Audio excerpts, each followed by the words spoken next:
For our continuing coverage of this historic day, President Trump arriving here in Israel. You can see Air Force One taxiing right now. He's finished his speech and meetings at the Knesset.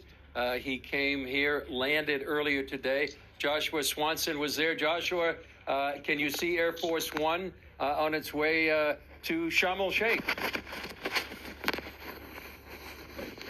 I can, Chris. Air Force One is departing as we speak. It's a bit chaotic here. Air traffic control and the president now at the same time as one another. There's about 50 cars that accompany the prime minister, and then of course the beast and all the cars that accompany the president of the United States. There's 3 of those giant cargo planes that travel along with the president. They carry all of his and all of his staff, as well as his Air Force One. It's quite a scene. They've shut down the entire airport as well. There's not an airplane in the sky. The Air Force One is actually taking off as we speak. Yeah.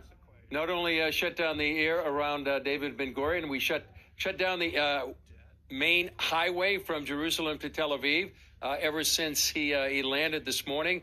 You can see it's actually taking off right now. Any sense you were there all the day, Joshua? You had to be there and probably watch some of the coverage here of the messages, the speeches there at the Knesset. Your thoughts?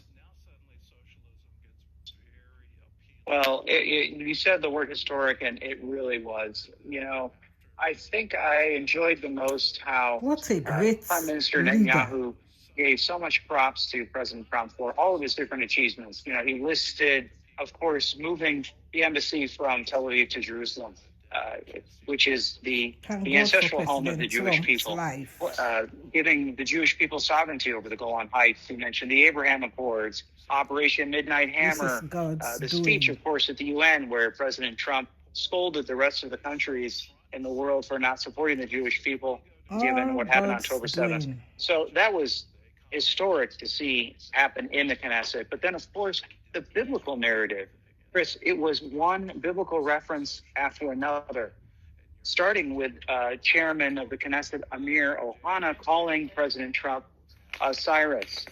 Reference, of course, to the Persian king that defeated the Babylonians and allowed the Jewish people to return to their homeland. What a compliment that is for President Trump.